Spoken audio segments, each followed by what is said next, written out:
자, 일단 전체적인 시장 흐름부터 우리가 체크 한번 해볼 텐데, 시장의 흐름을 잘 보시면은 이렇게 우하향으로 살짝 떨어지는 느낌을 볼 수가 있는데요. 아니, 이게 어떻게 우하향이야? 우상향 아닙니까? 위쪽으로 자꾸 올라가고 있잖아요 라고 볼 수는 있겠지만, 다시 한번 이렇게 조금 더 확대해서 보게 된다면 최근 만들어지고 있는 모습 자체는 우하향으로 이렇게 패턴이 만들어지고 있다는 것을 우리가 알 수가 있겠죠.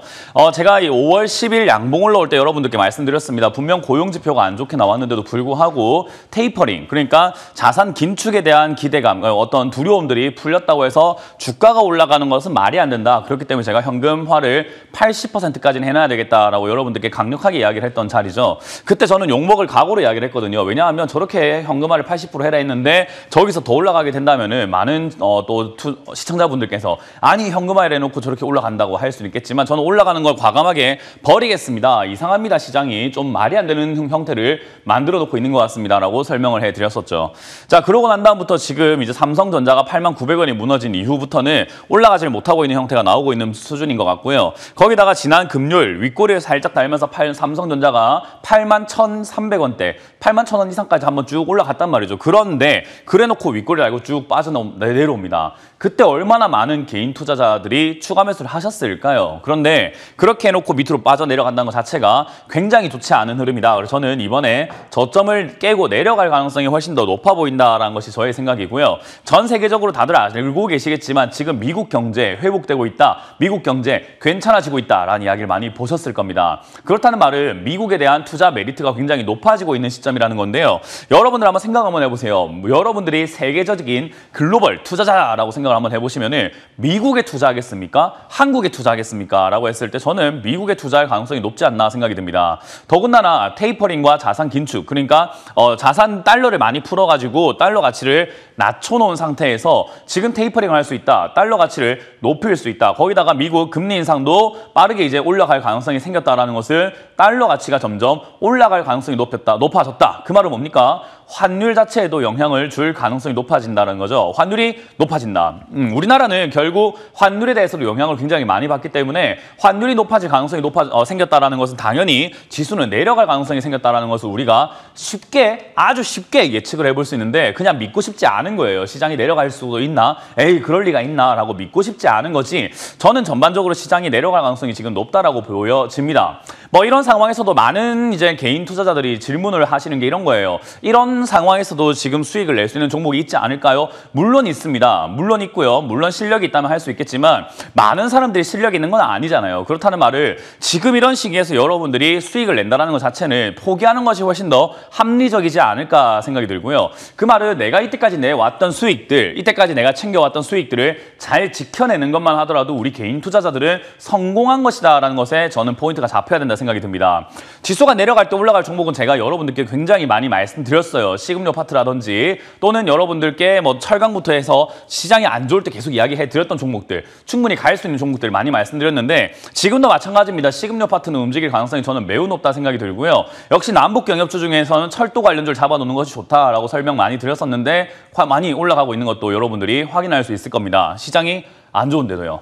그렇기 때문에 그런 것들을 우리가 염두에 놓고 본다고 한다면 지수가 빠지는 거랑 상관없이 올라갈 종목들은 분명히 있지만 여러분들이 그런 걸 잡아놓지 않았다라고 한다면 사실 이 지수 올라가기가 매우 버거워 보입니다. 제가 왜 그렇다라고 하는지는 역시나 삼성전자를 보면서 이야기할 수밖에 없을 것 같네요.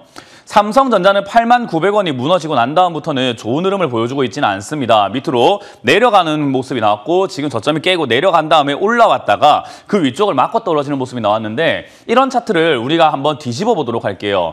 여러분들이 뒤집으면 어떤 차트랑 비슷하게 보이게 되냐면은 흔히 우리가 말하는 저점에서 돌파 이후에 지지 반등이라고 하는 그런 흐름이 나오고 있다라는 건데요. 확대해서 보게 되면은 올라가지 못하고 이제 89,000원 자리를 넘어가지 못하고 올라와서 맞고 떨어지던 이 자리들, 요 자리를 우리가 흔히 말하는 저항선이라고 부를 수도 있겠죠. 자, 저항선을 돌파하면서 넘어섰습니다. 넘어서고 난 다음에 다시 맞고 올라가는 형태가 나오게 되는데요. 보통 이런 자리에서 맞고 올라가게 되면 추가 상승이 나오는 경우들이 굉장히 많아지게 됩니다. 그럼 이걸 다시 한번 뒤집어 본다면 추가 상승의 가능성이 높아진다는 말을 뒤집었을 때는 추가 하락의 가능성이 매우 높다는 건데요. 삼성전자는 사실 삼성전자가 가지고 있는 그런 큰 메리트도 있겠지만 삼성전자는 시장에서는 굉장히 중요한 역할을 하고 있죠. 어떤 역할을 하냐? 가장 지수를 끌고 움직이는 데 최적화되어 있는 기업이라는 거예요. 그 말은 얘가 추가 하락이 가능할 수도 있다는 것은 지수는 역시 밀려 내려갈 가능성이 높아진다는 건데요. 이런 상황에서 여러분들이 굳이 신규 매수와 추가 매수를 왜 해야 되는지 저는 도무지 이해할 수가 없습니다. 지난주에 나와서 설명해 드렸지만 삼성전자 조금 빠졌다고 추가 매수하는 거 아니다라고 말씀을 드렸죠. 삼성전자를 추가 매수하겠다라고 한다면 최소 7만 원대, 7만 원, 3천 원대 이하라든지 그 이하로 많이 빠져 내려왔을 때 추가 매수를 고민해야 되는 거지. 아니 장기 투자하시겠다는 분들이 왜 3% 5% 빠졌을 때 추가 매수하려고 덜덜 떨고 있냐 이 말인 겁니다. 저는 여기 덜덜 떨 필요가 전혀 없다라고 생각이 듭니다. 장기 투자하실 거면은 지금 당장 눈앞을 보시는 게 아니기 때문에 1년, 2년, 3년, 10년을 보고 투자하시는 거기 때문에 빠져 내려갔을 때 충분히 빠졌을 때 추가 매수 하셔가지고 매수가를 낮춰서 오랫동안 들고 가는 것을 여러분들이 목표로 잡아야 된다는 거예요. 그렇기 때문에 여기서 여러분들이 지금 이 시장에서 명심하셔야 되는 것을 제가 이렇게 말씀드리고 싶습니다. 괜한 행동은 하지 말자. 섣부른 판단하지 말자. 섣부른 행동을 하지 말자라는 조언을 드려보고 싶은데 그러려면 여기서 놀란 가슴을 조금 잡아야 된다는 겁니다. 어떤 분들은 이런 이야기를 해요. 위기는 기회다라는 이야기를 하는데 고작 이따위가 이게 위기면은 이게 무슨 말이 되는 겁니까? 이거 지금 떨어졌다 무슨 위기입니까? 위기는 기회다. 맞습니다. 그러나 위기는 누구나 다 이거 진짜 죽겠구나. 위기구나. 우와 큰일 났다라고 생각이 들 때가 위기인 거지. 이거 아직 아무것도 아니에요. 그래서 이거는 기회가 아니다라고 말씀을 드려보고 싶습니다. 정말 기회다라고 느끼려면요. 최소 반대 매매라는 것과 패닉셀이라고 하는 패닉 매도가 좀 나와줘야 되는데 그게 언제 나올 것인가? 역시 2950포인트가 무너질 때 저는 그때가 어떻게 보면 위기가 생성되는 과정일 것이다 라고 보고 있고 어느 순간쯤 되면은 그게 이제 우리에게는 현금을 들고 기다렸던 사람들에게는 기회로 생길 겁니다. 뭐 물론 현금 들고 있지 않은 사람들에게는 위기가 왔겠지만